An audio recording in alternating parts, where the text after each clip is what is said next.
new, pussycat? Run, run, run. What's new, pussycat? Run, run, run.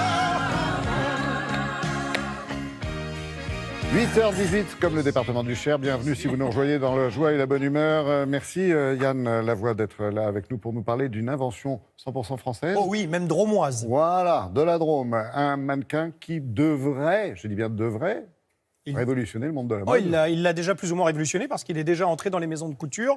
Et en fait, le constat est simple. Une femme qui porte du 36, du 38 ou du 40 ne ressemble pas forcément à une autre femme qui porte du 36, du 38, du 40. En fonction de son âge, de sa morphologie évidemment, de ses origines, eh bien, elles n'ont pas forcément toutes la même poitrine, les mêmes hanches, etc. Et pourtant, elles portent la même taille, c'est-à-dire du 36. Du coup, l'idée, c'est d'avoir un mannequin qui puisse exactement prendre la forme de la personne. Il suffit de rentrer les cotes dans l'ordinateur et ce mannequin gonfle aux endroits où il le faut, exactement pour avoir les cotes, les tailles de la personne sur laquelle on va produire un vêtement, quel qu'il soit. Et donc là, du coup, vous révolutionnez le monde de la mode. On se dit, mais c'était facile à penser à ce genre de choses-là.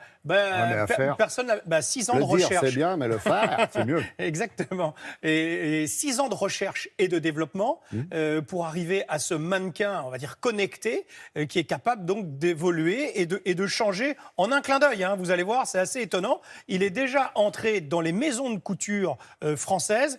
L'objectif, c'est même de conquérir le monde. Donc, vous allez pouvoir le découvrir. Il est 100% dromois, c'est ce que je vous disais. Regardez.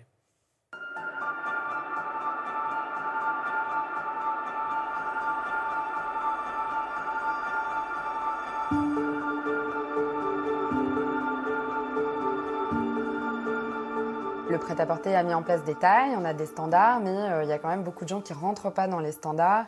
Et c'est vrai que la notion de confort aujourd'hui fait que les gens ont envie d'avoir des vêtements qui leur vont parfaitement.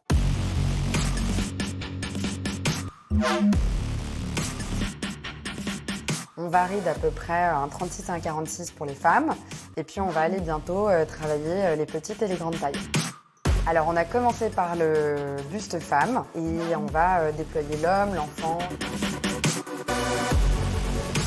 C'est une prouesse technologique, on est assez fiers. À l'intérieur, c'est une construction, pour prendre des termes d'ingénieur, mécatronique.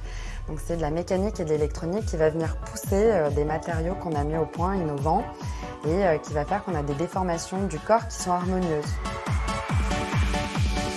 Alors par contre, ce qui est complexe à l'intérieur est super simple à l'extérieur. Eux, ils rendent des mesures, ils travaillent de la même façon qu'aujourd'hui, c'est-à-dire ils vont rentrer les mesures du corps, du vêtement, et ils auront juste à appuyer sur le bouton Entrée, et le mannequin évolue en 30 secondes à la taille souhaitée. Les utilisateurs du mannequin, ce sont les ateliers de haute couture, mais aussi le prêt-à-porter, donc tous les services de production des marques de vêtements. Dans la mode, le sport, le médical, mais on a aussi les costumiers dans le théâtre ou dans le cinéma, l'opéra. C'est vraiment varié, on a tout ce qui est sécurité pour habiller les hommes et les femmes gendarmes, policiers. Dans tous les pays, c'est un vrai sujet aussi. Et du coup, voilà, nous, on s'adresse à la production, à des artisans, à des modélistes qui font des vêtements. À toutes les étapes de la conception d'un produit. Il est vraiment intéressant à toutes ces étapes-là. Moi, je suis fan. On est super ambitieux, on le dit, on a envie de conquérir le monde, on a des demandes qui émanent du coup de tous les pays du monde entier. Et puis on fait tout nous-mêmes, on est vraiment très fiers de ça, on a toute une région qui se mobilise derrière nous. Voilà, on est prêt à devenir les leaders de la biomimétique. Alors, elle parle beaucoup de standards, mais c'est vrai qu'on en sort, là, des standards. C'est exactement le but, c'est d'arriver à sortir de la standardisation. Et c'est ce qu'ils vont arriver à faire, d'abord en atteignant les maisons de haute couture. Et là, le robot, justement, est en location chez eux. C'est assez cher, c'est 3 000 € par mois, mais ils l'ont pris. Ils sont nombreux à le vouloir. Les commandes sont absolument pleines. Ils visent déjà le marché asiatique et le marché américain qui est demandeur.